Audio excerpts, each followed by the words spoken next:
Now again, this is the same thing. My wife went in and said, "Get me a used Stratocaster." I was when I first came to Los Angeles. My wife and I were. I mean, when I first started playing sessions, there was a guy named Mike Dacey who was a session player, one of the best. I mean, just an amazing guy, and he played Strat all the time, and I'm just, amazed at it. I had like an old Gibson Melody Maker or something like that. Yeah. And I said, I got to have one of these. So my wife went into Guitar Center and said, and it wasn't this guitar, it was another guitar. And she said, give me a used Strat. And this time Jimi Hendrix was still alive. And they go, oh, here's one of Jimmy's, man. It's like, he's got it in here it's one of his, something they gave him or something. And he's messed around with it. And it turned out, he had whoever worked for him had gone in and rewired and done all kinds of crazy stuff to it. And I sent it to a guy, James Burton. Oh, yeah. James Burton said, hey, man, I know this guy that worked at Fender that'll straighten that guitar all out and everything, So I brought it over to the guy's house. And as a joke, when I left, I said, hey, be careful with this guitar because it used to belong, to Jimi Hendrix. And I was just laughing about it because I didn't ever really think it's true, Yeah. So the guy calls me on the phone and says, you know what, when I stripped off the paint on this thing, because he changed the color, he said, I found holes over here where he would have had it left-handed. And he said, we made two black guitars for Jimi Hendrix. And he says, we know what happened to one of them, but we don't know what happened to the other one, which this is the other one. And so I go, oh, that's great, and we go on through life. That's way back when. Yeah. And Scott Sharrard comes into the band, and I tell him that story, and Scott says, I've got the other one.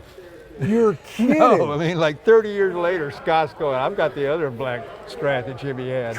So now we're in the same band with the two black Strats. And do you guys still have those guitars? Yeah, he brought it down. We did this dead feet thing in New Orleans, and Scott brought his down. I left mine at home.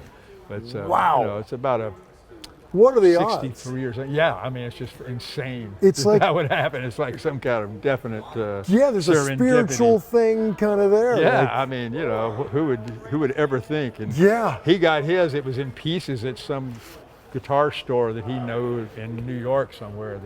The guy said, "Oh, I got this guitar, man. It's one of the Jimmys," and da da da da da. And put it back together again. And that's the story, man. But then, again, I had it out here on the road, and people said, the crew guys were like, "No, man, this guitar's too cool. You gotta leave this one at home."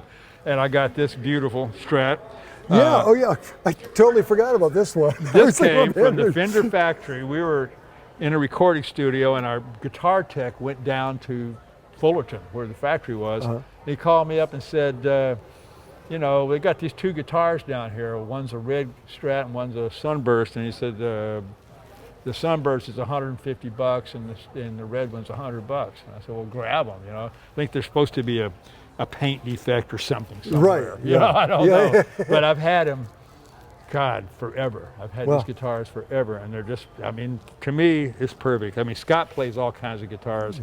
Little Feet, Lowell was always a Stratocaster guy. Oh, yeah. I was always a Stratocaster guy. It's part of the Little Feet thing. In fact, I always give him a shit about how can you be playing those other guitars? You got to play a Stratocaster. That's, ideally. My son was telling me, one of my sons says, hey, how come you're not rocking a Les Paul or something, man? I said, look at the way this thing is. This is like a beautiful woman with all the curves and everything. I said, the Les Paul is just a round thing, Look at this, man. This has got design, man. This is a beautiful thing.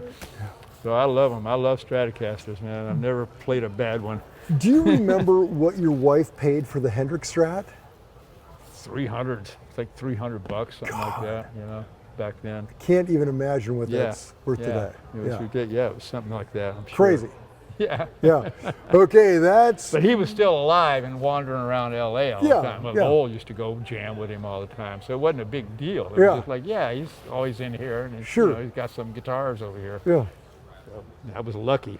Oh, I was a very lucky boy. Okay, so this is your number one. And I think this is the guitar I play just about on everything. I play the red Strat. It's over there. It's just like this, except it's red.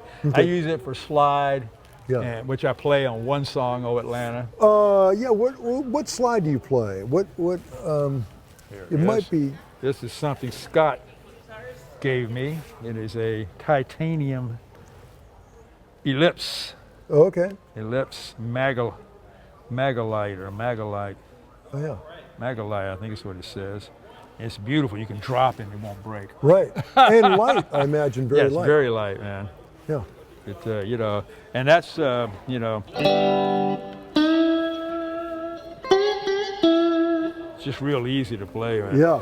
But this isn't set up. This is like set up for like, you know, playing Sure. the solos and stuff. But the other one I got set up high. Yeah. Yeah. Right. And you know, Yeah. those are the two axes. Yeah, You know, I want okay. to use those two axes. I play the